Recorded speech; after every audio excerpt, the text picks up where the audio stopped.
As a skateboarder, I've been blessed to grow up in New York City. A central hub for skateboarding, we've got plenty of skate parks, a bunch of crusty street spots, and skate park locals that might fight you for waxing the ledge. Even though a lot of my friends come from skateboarding in New York City, the environment when I was growing up felt a little bit hostile and standoffish. Given my upbringing and my curiosity, I can't help but think, hey, is skateboarding like this everywhere in the world?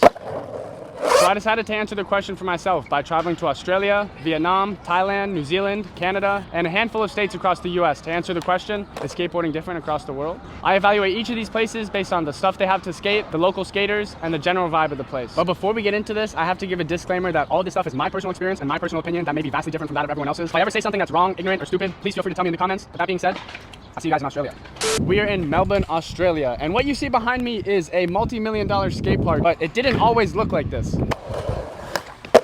Back in the day, this park looked very, very different. It was a little more run down and rugged. What I was told by the locals is that before the park got renovated, it was a pretty iconic park, and the renovation the locals didn't even really want to happen. Some notable skaters whose local park was the Pran skate park before the renovation, Shane O'Neill, Lewis Marnell, among a couple other names. And this was really the iconic skate park in Melbourne, which this is my second time in Australia, and I hadn't been to the park before it got renovated, but I had been to Riverslide Skate Park, which is in Melbourne City. We're about 30 minutes outside of the city right now. And I thought that was really the core park in Australia, but after speaking to the locals the other day, I think this is actually the place to be. And I'm pretty sure this was the first public skate park in Victoria, which is the state that Melbourne is in. What you see on the ground might confuse you, but these tiles here, the sound you get as you're rolling around on these bricks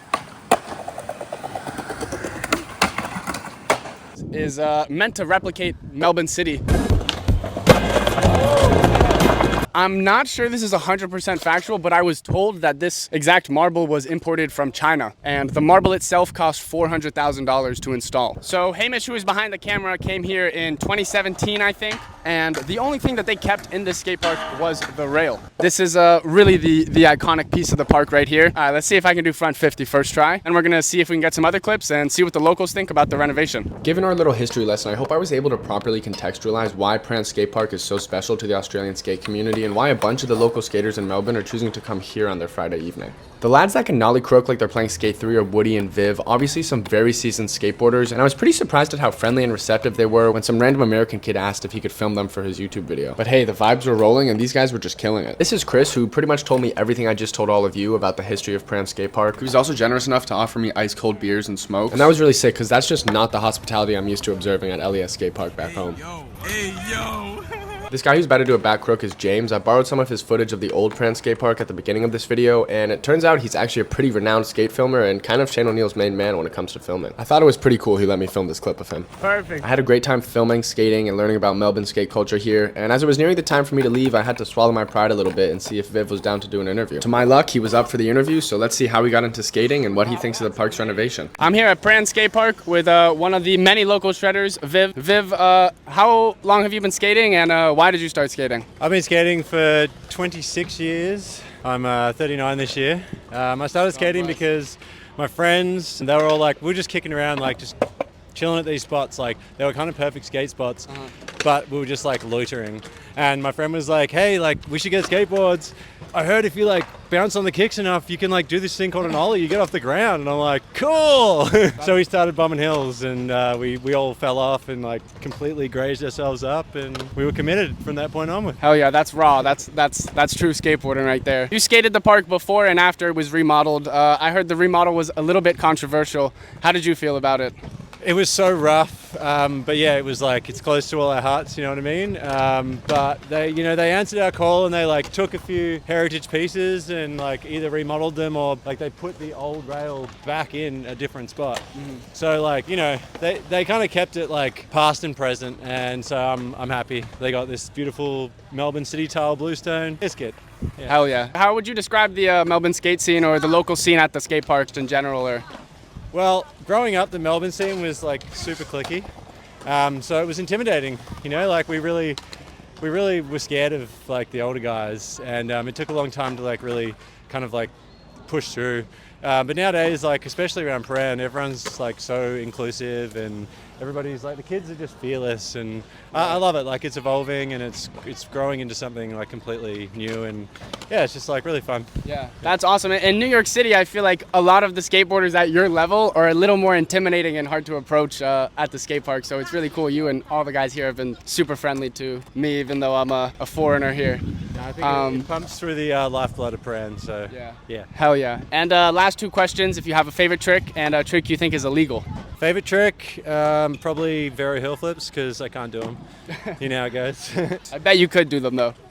I can let him in a game of skate maybe. Yeah, so like, you can do them. Illegal, I'll say like switch Vero hill flips because I can do them way too good and I'm jealous of Vero hill flips. All right, good answers. Hey, thanks so much, Viv. Yeah. I appreciate it, bro. A huge shout out to all of the homies at Pran Skate Park, especially Viv for such an insightful interview. I've skated in a lot of other places in Australia besides Melbourne and Pran Skate Park, and not to generalize too much, but the hospitality and friendliness is something I've observed more or less around Australia as a whole. But it's time to leave Australia, catch a quick flight to Vietnam, a massage, and a bite of food with my older sibling before we hit the second stop on our tour.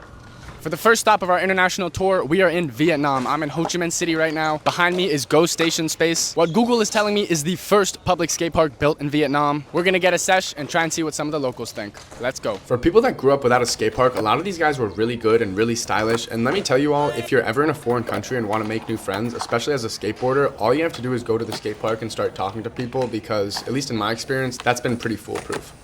Although I don't have any clips on my phone, something I did notice while I was there is that there's a really strong community of women that skateboard in Ho Chi Minh City. I want to say almost more so than anywhere else I've lived or traveled, and that's something you love to see. Also, that's not to say that there aren't women that skateboard or strong communities of women that skateboard across the world, but I do recognize that it can be really tough to be a woman at the skate park or in skateboarding in general. I reached out to all these skaters to make sure it was cool I used their footage, so make sure you give them all a follow because they're ripping over there. Anyways, back at the Go Station Space, the homie Bon was killing it. I've never seen this trick with my own eyes before. Bro, are you kidding me? Yo, bro, I never seen anyone do that in my life, bro. Thanks. That was here with Bon, one of the serious shredders here at the local park, Go Station Space? Yeah. Bon, how old are you and how long have you been skateboarding? I'm 19 and I'm skating 7 years. So how would you describe the skateboard community or the culture here in Ho Chi Minh City? Ho Chi Minh City, we go street over 10 years. In 2022, we have a skate park. Right now, I'm think so good because we have a skate park. And it's been a lot easier to progress. Yeah. And do you have a favorite skateboarder or a favorite skate video? My favorite skater is Cutie, is Vietnamese. And is there anything else you want to say or anyone you want to shout out or tell to YouTube? No, nothing. All good. Thank you so much, bro. I appreciate it. That was my first time ever doing an interview like that, so I was a little awkward in case you couldn't tell, but shout out to the homie Bon for the insights. I really appreciate that. I felt pretty good this day, so I wanted to keep skating, and I did get some selfie clips, and I met the homie Dot right here. Super cool guy, super friendly, and he told me he has a sealed Pokemon Heart Gold with the Pokewalker, and I mean, that's fucking sick. He was hesitant for me to film because he thought it would take super long, but then he pulled this out second try. Perfect. We traded phone numbers and caught a skate sesh again the next day. I really had an incredible time skating and chatting about life with Dot. Super cool and down-to-earth guy and genuinely one of the friendliest people I've ever met. I think it was this night I lay awake in my hotel room kind of anxious at the fact that I felt I really need to travel everywhere. And meeting Dot really sparked that flame in me. Also, I've never been somewhere more human than Ho Chi Minh City, so please excuse the swamp ass in some of those clips. Before the interview, can we get a W in the chat for how beautiful this scene is? I'm here with Dot, one of the locals here who has been overwhelmingly nice and welcoming to me as a foreigner at this skate park and the city in general. Welcome town. Thank you. So Dad, how long have you been skateboarding for and what inspired you to start skateboarding? I have skate for like 4 to 5 years, but I quit in the middle. I start like 2 years and then I quit and then I have to work 14 years long. Wow. And then I start again 2 years ago. Okay. Yeah. And how long have you been in Ho Chi Minh City for? I was born here. Vietnamese people is kind of cool with it. Yeah. They're cool. They're cool it's with cool. it. Yeah. This new park was built by some like well-known skaters. Yeah. So I think it's helped a lot to improve this community here because the skateboard is like new in Vietnam. I think it just started around like 10 years back and forth. Yeah. So do you think people here at the local park and in Vietnam in general, the skateboarders are pretty welcoming when you come to the sesh? Like, is that the general sort of practice or vibe? They will come straight to you and then say hi. Yeah, that's something I found here too, you know, that people are not afraid to say what's up and be friendly. And in New York City, like where I'm from, sometimes, you know, you're at the park, it's you and one other person and they just sort of cool guy you and give you the cold stare. So it's awesome and it really shows, you know, like you're a manifestation of that. And once you come and greet them, they will smile back, right? yeah, usually. But sometimes there's just they are good skaters. Yeah. Sometimes people are a little over their heads, but there's sometimes can be a little tension at the skate park, you know, with especially on the East Coast is what I found. Like New York and Florida and all of there. Do you have anything else you want to say to the people or anything you want to say about skateboarding or Vietnam or Ho Chi Minh City in general? I hope you guys watch Tao and surprise him. He's a good guy. I love his energy. Thank you, bro. That's why I wish him the best of luck. My man. I appreciate it, bro. Thank you so much. Final question. Do you have a favorite skateboarder or a favorite skate video or a favorite crew that you watch on YouTube or elsewhere? I love Rodkey. I love Luis Moura. Cardano. I'll have to check it out. Sora. Yeah. The Japanese, they're feeding them something different Yeah, over there. I gave They're it some, all cracked out. So good at skating. Thank you, Dat. The Go Station Space in Ho Chi Minh being the only public skate park they have really is the central hub of skateboarding in the city. You've also got Saigon Skate Shop right there next to the skate park. A final piece I'll say about the skate park is that around 7 p.m. on whatever day this was, all the skaters cleared out the park to make way for a beginner skate lesson, and I thought that was pretty wholesome. There's definitely a bit of a skate park problem over in Vietnam. In fact, my friend Matthias, who's making a cameo in about 20 minutes, made a whole video about it, so you can go check that out. Skate park problem aside, it does seem like there's a healthy amount of spots around Saigon, and the local skaters are there to show for it. The people here, super friendly and quite outgoing. After the skate sesh, I had a really great night meeting some locals out in the town. The overall vibe, phenomenal. About 800 kilometers away and we're at our next destination. For the next stop of our international skate tour, I'm at Red Bull Skate Park, in case it wasn't obvious, in Bangkok, Thailand. So I assume Red Bull or whatever company dumped a lot of money to have this thing made, and you don't have to pay to skate it, and it is sort of indoor, semi-indoor. I'm gonna warm up here, do a few tricks, and then we're gonna move on, see if we can find some other places to skate and maybe a street spot. Let's go. I set my phone up and did this back feeble, feeling like the lean Jamie Foy for a sec, then hit this Red Bull inspired stiff front 3 before filming the homie Tony. Perfect. I'm here with Tony, one of the locals at Red Bull Skate Park. He's telling me I should go to Pink Skate Park next, so that's where we're going. So I started the session a little late in the day, and Tony was telling me it was going to be far too dark to skate Pink Skate Park, or really anywhere else in the city at that moment. So we decided to get some dinner, and I managed to drag him out to the super touristy part of town where we saw some interesting stuff. I got you on a Scorpion if you want one. He also told me the locals here definitely do not eat that stuff. After a fun night where I learned that the Grab drivers go way faster than in Vietnam, we plan to meet up and skate the next morning. I'm here at Produce Skate Shop. I just got a new setup with the local brand, local wheels. I've never skated an 8.5 before, and I've never skated anything other than a Spitfire for a while. We're breaking this board in. I'm just happy to be here with Tony and getting a session. We're gonna skate the park they have here, which is free to skate, some super cool obstacles, and then we'll hit some other spots and take you guys with us. Let's go. You guys don't have to tell me how dumb I am, but yeah, let's hope that my board turns up, and comment below if you've ever lost your board or left it somewhere. I had some fun skating this park, but again, the heat and humidity in these parts of the world is just so much, especially for someone like me who runs hot to begin with. A lot of the locals don't even skate until the sun starts to go down, and I remember this session was really killing me. Oh, nah. After almost getting a heat stroke at Produce Skate Park, I got to meet Tony's fam real quick on FaceTime, and then we arrived at Pink Skate Park, which was luckily covered from the sun. There were a bunch of little kids there that were actually shredding barefoot, which was super sick to see, and this kid was so nice as to give me a cough drop. Shout out to the locals. While the local children wrestled at the foot of the quarter pipe, Tony and I spent the hour getting clips. We met a couple other locals who were cool with me filming them, and I found that all the skaters and locals here were also very friendly once I went up to them and spoke to them, but at first some of them seemed a bit shy or to themselves. It's possible that I'm projecting a bit here though, because I was in a bit of a hyper-social mood during these times and just talking to every skater I met. Also, I did the best nollie heel of my life right here.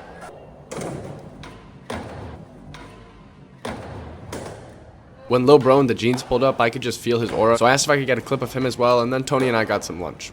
Two things I'll say about the street spots. One is that in Thailand, I felt like there were so many perfect untouched spots all over the place. But security was extremely abundant, so that put a stop to a lot of those affordances before they even started. Two is that I know I'm not skating a whole lot of street in this video, but let's be real guys, this video is really about the people more than anything, and there's a far less chance of me meeting someone at a random street spot than at the skate park. Hello, bro.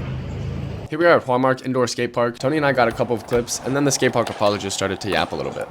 This park is pretty sick. For me, definitely a good park. As a rail skater, you got a bunch of different rails, different sizes and impacts to skate. I'm a little cooked from the day, so I'm not doing too much skating, but I'm gonna show you guys what's up. We've got huge rolling right there, as you can see. They're clearing that no problem. You can tell this park was really made for rollerbladers, or rollerbladers, I think is the right term. It's free to skate, which is sort of rare, you know, indoor skate parks or parks like this in America or other places, usually they charge you a little bit. I'm gonna see if I can roll in on this without dying.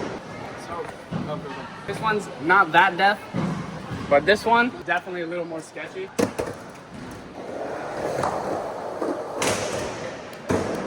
It kind of feels like resi. If you guys have ever been to Woodward, it's real soft.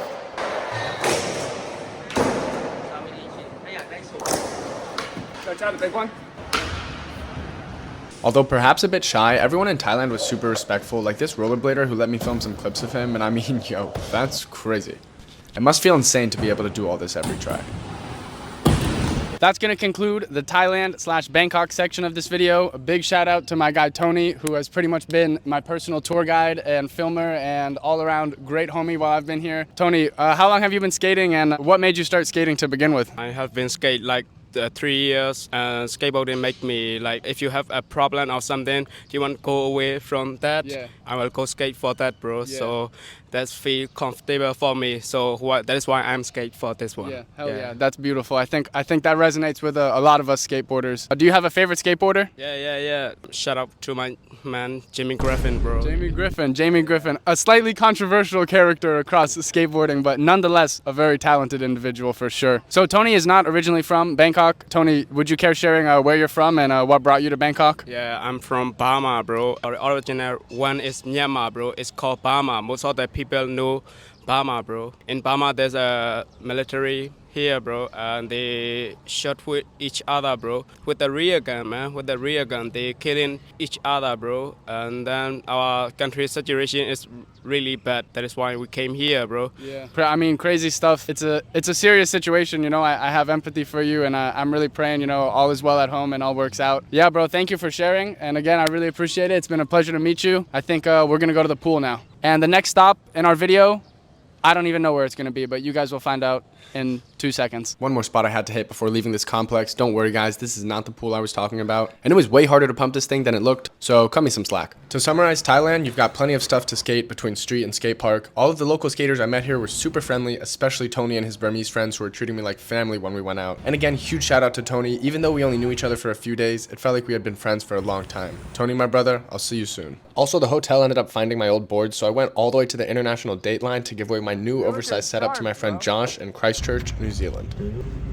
What's going on? Once in Christchurch, we stopped at Washington Way Skate Park. Honestly, I had a great time skating this park and we filmed a lot of footage, which I thought was pretty good. Since this video is already getting kind of long, I decided to use that footage in its own video, which is pretty much just a skate park review and me chatting with the locals here. So if you want to see that, you can click the video in the corner right there. But let's see what the locals have to say about skateboarding in New Zealand. You guys want to introduce yourself? Oh, yo, what's up? I'm Mo. I'm Oscar. Perfect, bro. There you are. Yo, so this is I mean, it's been my local for like 3 months. yeah. You think like the skate park here and the skate scene is strong, or like you think it makes it easy to progress and whatnot, or? Oh, it's alright, yeah. Could be better. Yeah.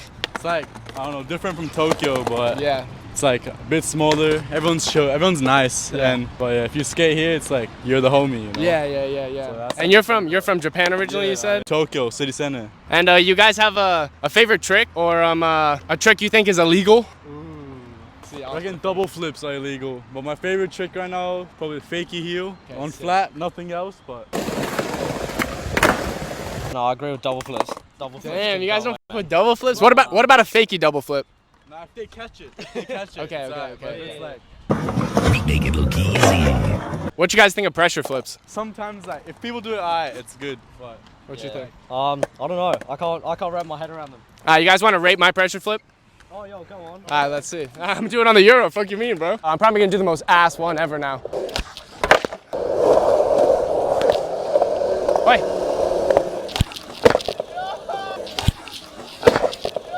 I caught it a little weird, but. Yo, bro, you're from New Zealand though, right? Yeah. Alright, fakey kickflip. So we have one local and One international. two internationals, I guess. Yo, you have a favorite skater? I don't know if you know him, Victor Pellegrin. I'm not familiar, but I'm sure I'll have to check him out. Hey, this guy's crazy, bro. No scare the homie, big ups. That's your boy? Nah, but I've skated with him a few times. He's so nice. Bro, he's honestly one of my like top 5. Like at some point I was definitely like, yo, he's my favorite skater. There's just a clip of him doing a switch 180 into this bank like to set up for another trick, and something about it is just like, oh my god. He's like probably one of the nicest skaters I've ever met. That's why, bro. Hell yeah. That's awesome, bro. Fuck yeah. Honestly, I thought the skate park was super sick. It was really big, had obstacles for all sorts of different skaters. Shout out to the homies Oscar and Mo for letting me interview them. And I swear I was gonna skate some street in New Zealand, but I actually rolled my ankle on some grass when I was out that same night, so I couldn't really skate the rest of my trip. I'm doing my best to give a comprehensive view of these places without generalizing too much across the entire country, because I know the scene can change a lot from region to region. But the people in New Zealand as a whole, even outside of the skate park, were all friendly and super laid back about life, reminiscent of Australia, where it seems like everyone's just chilling, happy, and friendly. We outside. Washington Way, A+ skate park in my opinion. Josh tells me that there are more skate parks in Christchurch, but that the street skating is better in Auckland, so I'll take his word for it. Mo thinks the Christchurch skate scene is decent, but could be better, and as big as that is, I do think it's a fair evaluation, but as we're about to see, it could be a lot worse. After a quick 25 hours of travel back to the US and some time to let my ankle heal up, we continue the world tour in Illinois with my dad, where I make a brief stop at Grant Skate Park, get smoked on the handrail, and then drive to Freeport, Illinois, the town where my dad was born and raised. Freeport has only got one skate park, which clearly was designed by someone who doesn't have a clue about skating, but that's not to say some of the obstacles weren't pretty cool. The town has no local skate shop and a virtually non-existent skate scene that left me wondering, if I grew up here, like my dad, would I have ever started skating? That's a scary thought. Although not exactly a hotspot for skating, I did want to show that in some way or another, there are places to skate everywhere, and Freeport was a nice transition to the next stop, Des Moines, where I got to visit the biggest skate park in the USA. I decided to make an entirely separate video touring Lauridsen Skate Park, hitting all the obstacles, and dissecting all the hidden lore that I found from the Cancel Lauridsen Instagram account. So if you're interested in any of that, you can once again click the link in the corner. But to give a brief summary, Lauridsen is an Olympic grade skate park coming in at a whopping 88,000 square feet, and there really is just about any and every feature you could want or imagine at a skate park. I thought this segment would function as a good contrast to show. When I was just in Illinois, they had a park where clearly they had no idea what they were talking about. Here they really, this is an S-tier skate park, let's be real. Just goes to show the contrast, even just state to state, a couple hours away, what you can find. Des Moines does have this incredible skate park, but there aren't a whole bunch of other parks in the area, and my friend Benny tells me that usually people go on road trips when it comes to skating street. Let's hear what he has to say about trick selection. Okay, my favorite trick to do, I'd say, is a hard flip that I like seeing. Probably a kick flip front board or back tail. Those are, or back three. Back threes. Yeah, back threes are so. Back threes are when they're steezy. Yeah. And an illegal trick? Man, I used to play a lot of illegal tricks. I felt like, you're telling me, bro. Man, I used to do like the double flip pretzels. Oh my god. Hard. Remember, like, I mean. Oh my god. I feel like those were pretty illegal. Pretzels are pretty. That's pretty bad. The few other locals I met at Lauridsen Skate Park were nice people. One guy complimented my GHT, so that was cool. And when it comes to the general vibe, it's pretty mellow out here as the US hotspot for skateboarding, California.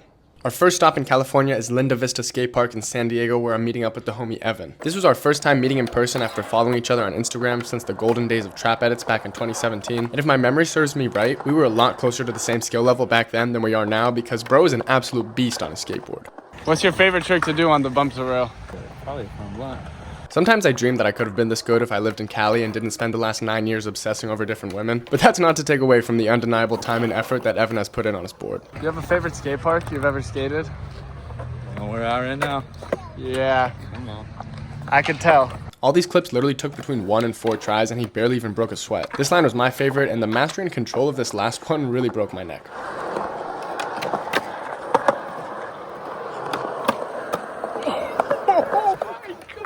Anyway, shout out to the homie Evan. Give him a follow on Instagram if you like to watch skateboarding. On my way out of town the next morning, I stopped by Pooj Skate Park, which was probably at the all-time top of my list for skate parks I wanted to visit, and surprisingly, I found it kind of underwhelming. But as I drove from San Diego to LA, I stopped at a park that I enjoyed way more than I anticipated. Centennial Skate Park, which many may know as the Gifted Hater YSL One Stop. In case it wasn't obvious, I'm a little bit of a GH fanboy, so I just had to stop here, and honestly, I had so much fun skating this park, and it definitely had a different feel than the quote-unquote perfect new age skate parks. My only complaint here was that I wish I could have skated longer, but we have more ground to cover. We're here at Stoner Park in Los Angeles. The infamous, or maybe just famous, all right, we can call it infamous, A-frame gap that everyone does their trick on, it seems like. I'm gonna see if I can do a couple tricks and maybe I'll pressure flip it because it sort of is asking me to. I came here 5 years ago. Same feeling when I came here the first time. It's a lot bigger than I remember it. Oh my God, I swear I almost clipped, bro. Alright, I'm gonna try pressure flip. You buy me a Gatorade if I do it first try? Bro, I'll buy you dinner if you do it first try. Really? That means a lot to an unemployed man. I almost ate shit just rolling in. I saw it. I've like played at this park on a video game and just seen it everywhere. What's up? I thought maybe for a second. Nah, I got a little scared. Damn, I'm not gonna lie, I was scared as fuck to do that. I'm kind of glad it worked out second try. But that's for everyone who thinks I can't pressure flip like that on command too. Except they should know by now after that Australia clip.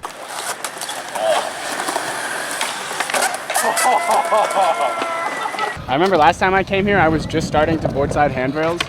And I was like, why did they make this rail so ridiculously tall? Let's see. So tall, bro, for no reason. Yeah, no slider. Seems like the safest option. First try for a Gatorade. Nah, I won't. Fuck the Gatorade. Fuck the Gatorade. It'll curse my try. I mean, the dinner gonna help you. All right. That motherfucker looks tall. They could have made it so fun if it was like a little shorter. Let's go, baby. Yeah, I don't really want to do another trick. I have no need to push my luck. I haven't skated in like 20 years. It's your turn now, bro. I don't even know when the last time was. If I do nightmare flip first try, I want a Gatorade, bro. I'll buy you 2 Gatorades if you nightmare flip first try, bro. This is my good friend Jose, who I went to college with. He was gracious enough to let me crash on his couch in LA for 2 nights, so shout out to him for that. During college, he would always ask to try a trick on my board and then just spam nightmare flips. And he grew up skating in Madrid, but doesn't really skate anymore. And the culmination of all those details, plus him trying nightmare flips at the skate park in sweatpants, is just so pure to me. That's so terrible, bro. Come on, nah, that was good. There were 3 things that stuck out to me in California, and all 3 were things I noticed when I visited 9 years ago. First off, when it comes to stuff to skate, especially in San Diego, LA, and San Francisco, there was so much to choose from, both park and street. My biggest problem was really deciding where I shouldn't go. So that's a pretty nice champagne problem to have. Second, when I compare California to my home of New York, and sit tight because you're all coming home with me in about 90 seconds. The people in California I found to be way more approachable and friendly, and I even noticed this when I was a 14-year-old there with my red helmet. People were nice to me and it was kind of shocking. Lastly, I have to address everyone's skill level. And again, this is my personal observation when it comes to New York versus California in particular. The average skateboarder in California just seems to be at a higher caliber than that of New York City. And I definitely saw some pro skateboarders in Stoner Park, both this time around and when I visited in 2014. The vibes in Cali are great. You have the beach, perfect weather every day, and anything and everything you could want to skate. In terms of skateboarding, there's not much to complain about. I was super excited to skate everything SF had to offer, but I blew my ankle out the first day there, and it sent me into a little bout of depression, as per usual when I get a skate injury. Then I flew to Vancouver to visit the homie Roy, who I met in a study abroad program a few years ago. Here were some parks and spots I would have skated, so you can just imagine me doing a backside Smith grind or a pressure flip or something. After a week of vacation in Vancouver, it was time for me to come back home. Back home in New York City, I'm joined by my Danish and Canadian friend Matthias, who has been on the road traveling and skating for almost a year now, thus making him a valuable source in answering our big question. We started day at Chelsea Piers, or Pier 62 Skate Park. This is perhaps one of the lesser known parks in the city, but for people who skate heavy transition, they know what's up. And although it's been about 6 weeks since SF, my ankle is still not quite ready for actual skating. After Chelsea, we pushed through the streets and end up at, you'll have to forgive me, Washington Square Park, which used to be a far better spot before they put up these planners in what I think was 2021. Now most people just skate these ledges, the flat ground, and inside or into the fountain, depending on the season and depending on the skill level of the skater. Leaving Wash behind, as I wish we all could, we arrive at Tompkins Square, which has risen from the ashes as perhaps the hottest place to skate in the city right now. When I was growing up, they literally had 0 obstacles here, but in recent years they've redone the ground and slowly added more and more stuff to skate as it grows into something of an actual skate park. Continuing our trek down Manhattan, we hit some dusty street spots. Matthias helps me film the intro for this video, and we do some skate tourism around all of the well-known spots before we wrap things up. I'm here with Mr. Solo Skate Travel himself. Could you introduce yourself and tell everyone where you're from and what you've been doing the last couple months? Yeah, so my name is Matthias. I'm originally from Denmark, but the past 10 months or so I've been traveling to pretty much 20 different countries, mainly out in Southeast Central Asia and a lot of Eastern Europe as well. Now I'm out here in the US with my boy Tal, but... Right, so I guess now I'll ask you the questions I've been asking myself at all the places I've traveled. How would you rate the New York skate culture based on our 3 criteria? I'd personally consider New York City to be like a mecca in the skate world, you could almost say. It kind of has that Barcelona-esque vibe, especially in the summer. I feel like there's spots everywhere. It's super easy to get around. And did you mention too, you thought it was the most like skatable city, easiest to skate around places, or more so than some of the places you've been? Or honestly, it's definitely up there with most skatable cities for sure. Yeah, I think Manhattan is really, you can get to a lot of different spots and a lot of different parks just from skating around 5 minutes here, 5 minutes there. Definitely. There's skate parks everywhere. There's so many of them. There's a lot of street spots here too. And I feel like there's, not a lot of things are skate stopped out here. I was actually kind of expecting more things to be skate stopped. Obviously spots come up, spots get removed. Right. That's just the way of life. So what are you thinking in terms of local people and the general vibe of the place? Dude, my experience with the locals, everybody's been super nice out here. It's definitely, it can be a little bit cliquey in terms of, the locals and everything. Mm-hmm. Depends on where you skate for sure. Right. But can't really avoid something like different cliques and stuff in skating when you're in such a massive city that has all these different crews and there's all these different levels of skating out here too. Right. I would compare this place to kind of like a city such as like Sydney or Melbourne out in Australia. But honestly, other than that, everybody that I've run into out here is super friendly and super nice. I'm kind of out here couch surfing and the locals have been hooking it up and everybody's been super nice to me. I haven't really felt a cool guide out here. So that's a huge plus. Yeah, my general experience of the locals is really good. That's interesting, and honestly, I feel that way too. I know in the intro, I sort of baited it a little, like New York is really sort of aggressive and whatever it might be, but I think I felt that a lot, especially growing up and being a little kid, like with all the older people and the cliques that were, sometimes some people nicer than others, but obviously you have nice people and you have mean people everywhere, like in all the places I've spoke of. I'm thinking of one instance in Australia. There were these 2 guys at the park with Hamish and I, and they were kind of being assholes. But I think what I'm trying to say is you have people like this everywhere. And I think also the skate culture at a given place really sort of echoes the general culture of the place around it. So, in New York City, everyone's super hustle and bustle. There's real emphasis on individualism. And I think, that inevitably trickles down into the skate community. Might be why some people at the local parks, didn't want to talk to me as a kid, or were sort of like, this annoying kid with the helmets in the way or whatever it might be. But now, especially skating around with you this week, I think everyone's been really nice, and it's been refreshing almost. Like I'm falling in love with my city again. Dude, I'm stoked for you, man. Yeah. But yeah, just to say, been to cities and places where the skate community or the skate scene, you could call it, is super small. That almost feels like a family, you could say. There's 40-year-olds skating with 16-year-olds, right. And they're all just on the same session, enjoying skating for what it is at the end of the day. And you could almost call those skate scenes a bit more diverse in terms of the age. Sure. Or wherever people come from. Like we were talking about before with the cliques and everything, people kind of find their group, find who they want to skate with. So you think it's a bit more mixed in some of these places where the skate scene is smaller, it's a lot of, for sure, everyone hanging out instead of a bunch of little cliques? For sure. That's interesting, yeah. Mm-hmm. So do you think skateboarding is different across the world? I would definitely say so. A place like New York, skating's been so developed over, decades upon decades. You have countries like Nepal, for instance, where I spent a good amount of time out there, and skating is just now becoming a bigger thing. They just got their first skate park out in Kathmandu.